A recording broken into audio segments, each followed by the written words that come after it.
Hello guys, नमस्कार। Welcome to online ज्ञान भाई आनंद। तो मेरे उत्तराखंड के प्यारे साथियों, उत्तराखंड सामान्य ज्ञान की प्रैक्टिस सेट जो हमारे चल रहे हैं उसका आज यह छठा पार्ट है। इससे पहले के पार्ट यदि आपने नहीं देखे हैं, इसी वीडियो के डिस्क्रिप्शन बॉक्स में आप जाइए, वहां से उन लेक्चरों का, उन एमसीक्यूज सीरीज का आप लोग ज़रूर फ़ायदा लें।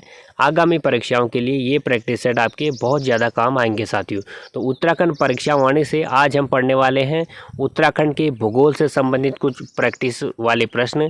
आप लोग अपने स्तर से इनको सॉल्व करें। उत्तर तो हम कुछ सेकंड बाद आपको बताएंगे, तो अपने स्तर से आप लोग सॉल्व करें ताकि आपको पता चले कि आपका उत्तराखंड सामान्य ज्ञान कितना हो रहा है और कितना आपको इम्प्रूवमेंट करने की ज़रूरत है। ज़्यादा आपका समय खर्च न करते हुए पहले प्रश्न से शुरुआत करते हैं। पहला प्रश्न है, धरातली विन्यास, स्तर, शैलीक्रम और उच्चावक्त स्वरूपों के आधार पर उत्तराखंड को कितने भौगोलिक भागों में बांटा गया है। तो धरातली विन्यास, स्तर और शैलीक्रम और उत्तराखंड की जो उच्चावक्त स्वरूप है उसके आधार पर अपने उत्तराखंड को कितने भौगोलिक भागों में बांटा गया है, ये पूछा गया है आपका सवाल। इन चार ऑप्शन में से आपको एक उत्तर बताना है। सही चूज वाला उत्तर आपको 1 नंबर देगा और गलत चूज यदि आप लोग करते हो तो आपको काटा जाएगा 0.25 मार्क्स। ये आपको पता होना चाहिए। तो सही उत्तर आपको ध्यान रखकर चूज करना है। तो सही उत्तर है साथियों ऑप्शन नंबर घ 8। तो धरातली विन्यास, स्तर, शैलीक्रम तथा उत्तराखंड का जो उच्चावक्त स्वरूप है उसके आधार पर उत्तराखंड को 8 भौगोलिक क्षेत्रों में, भौगोलिक भागों में बांटा गया है। इन 8 भागों को भी आपको बता दें। पहला भाग है हमारा भौगोलिक भाग गंगा का मैदान, दूसरा है तराई क्षेत्र, तीसरा है भाबर क्षेत्र, चौथा है शिवालिक क्षेत्र, पांचवा है दून क्षेत्र, लघु क्षेत्र और विरहद हिमालयी क्षेत्र, आठवां है ट्रांस हिमालयी क्षेत्र। तो ये 8 भौगोलिक क्षेत्र हैं जिनको उत्तराखंड में भौगोलिक क्षेत्र के हिसाब से बांटा गया है। ऑप्शन नंबर ग आपका सही उत्तर है। दूसरा सवाल, राज्य का वह कौन सा जिला है जिसका अधिकांश भाग गंगा के मैदान के अंतर्गत आता है। तो गंगा के मैदान के अंतर्गत आने वाला अधिकांश भाग राज्य का वह कौन सा जिला है वो आपको बताना है साथियों। उम्मीद करते हैं आप लोग सब लोग जानते होंगे। इसका उत्तर ऑप्शन नंबर क हरिद्वार हमारे उत्तराखंड का एक ऐसा जिला है जिसका अधिकांश भाग गंगा के मैदान के अंतर्गत आता है। तीसरा सवाल, राज्य का वो कौन सा क्षेत्र है जहां पर पाताल तोड़ कुएं मिलते हैं। साथियों यह भी अच्छा सवाल है और यूके SSC चयन आयोग का यह एवरग्रीन सवाल है, हर बार के एग्जाम में पूछा जाता है।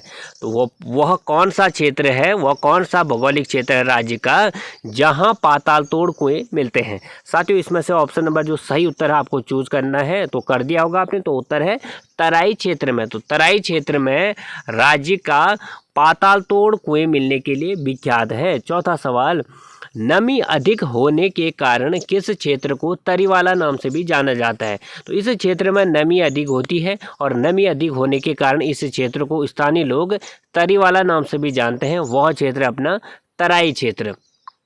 अगला सवाल, वह कौन सा क्षेत्र है जहां पर पंजाब, हरियाणा, बंगाल आदि राज्यों के लोग निवास करते हैं।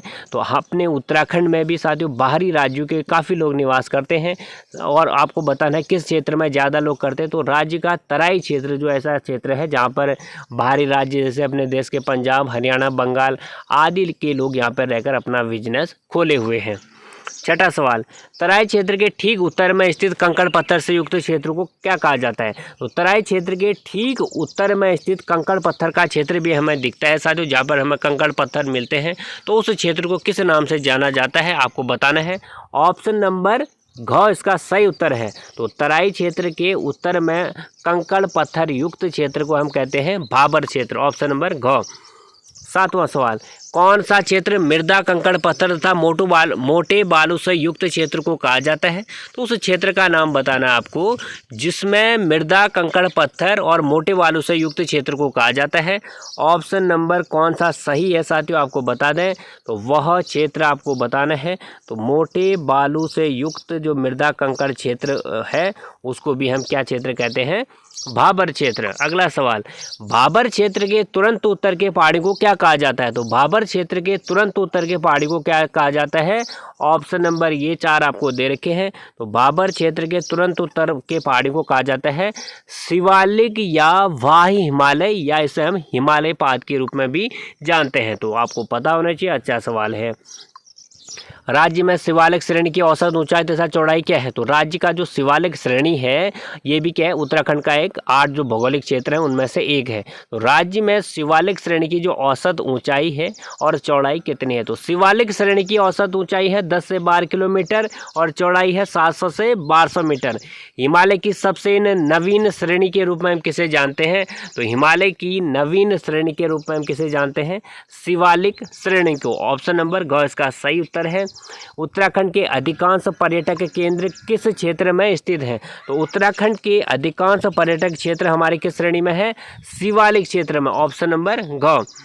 12वां सवाल, शिवालिक पहाड़ी को प्राचीन काल में क्या नाम से जाना जाता है? तो शिवालिक जो पहाड़ियाँ हैं उनको प्राचीन काल में किस नाम से जाना जाता है?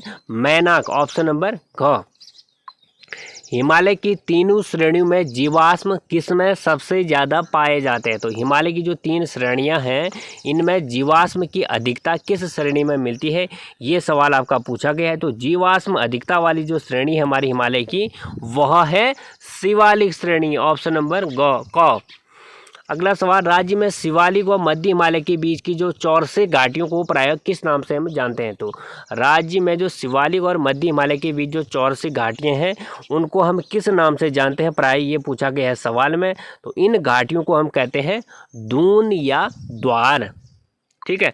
राज्य में मध्य हिमालय कितना चौड़ा और ऊंचा है? राज्य में जो मध्य हिमालय की ऊंचाई है वो कितनी है, चौड़ाई क्या है, ये बताना आपको। तो राज्य में स्थित मध्य हिमालय की चौड़ाई है 1200 से 1400 मीटर और ऊंचाई है 70 से 100 किलोमीटर।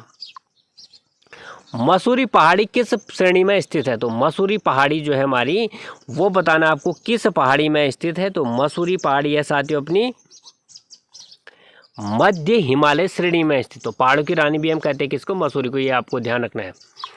कुमाऊं क्षेत्र के अधिकांश ताल किस पर्वत श्रेणी के दक्षिणी ढाल में स्थित हैं? तो कुमाऊं क्षेत्र के जो अधिकांश ताल हैं किस पर्वत श्रेणी के दक्षिणी ढाल पर स्थित है, आपको बताना है। तो वह पर्वत श्रेणी आपको बतानी है जहां पर जिस पर्वत श्रेणी में कुमाऊं के जो ताल हैं उनकी अधिकता है।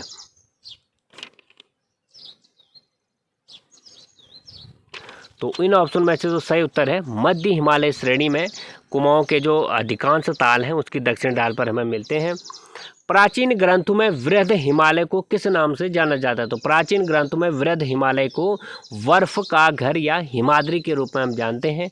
अगला सवाल, शीतोष्ण कटिबंधीय सदाबहार प्रकार के कोणाधारी वन किस क्षेत्र में ज़्यादा मिलते हैं? तो शीतोष्ण कटिबंधीय सदाबहार प्रकार के जो कोणाधारी वन की अधिकता है वो हमें किस क्षेत्र में मिलती है, आपको बताना है इनमें से। तो शीतोष्ण कटिबंधीय वाले जो वन है साथियों वो मिलते हैं हमारे मध्य हिमालयी श्रेणी में ज़्यादा।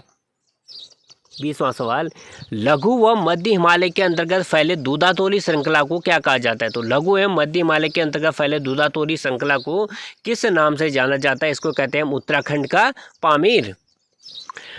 राज्य के अधिकांश ऊंची पर्वत चोटियां स्थित है। तो राज्य की जो अधिकांश ऊंची पर्वत चोटियां हैं, नंदा देवी होगी, हमारी कामेट होगी, ये जो हमारी बंदरपूछ होगी, ये अधिकांश जो ऊंची पर्वत चोटियां हमारी ये किस पर्वत जो श्रेणियां किस हिमालय क्षेत्र के अंतर्गत आती हैं, आपको बताना है। यह आती है हमारी विरहद या उच्च हिमालय क्षेत्र के अंतर्गत आती है हमारी ये अधिकांश चोटियाँ राज्य की। अगला सवाल है साथियों हमारा, फूलों की घाटी स्थित है। तो फूलों की घाटी किस क्षेत्र में स्थित है?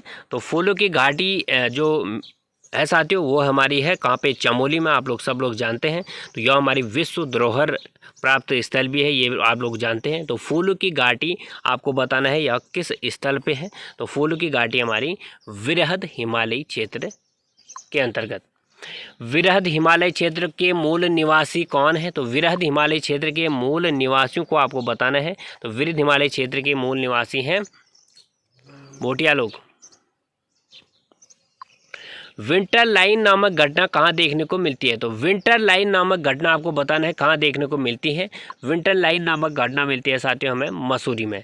जब सूर्य अस्त होता है तो उस समय क्या होता है, आसमान में नीले नीले रंग की पट्टियां जैसी हमें दिखती हैं। तो उसी को देखने के लिए मसूरी में काफ़ी पर्यटक आते हैं साथियों, जिसे विंटर लाइन नाम दिया गया है। तो विंटर लाइन नामक घटना हमें कहाँ मिलती है? मसूरी में मिलती है।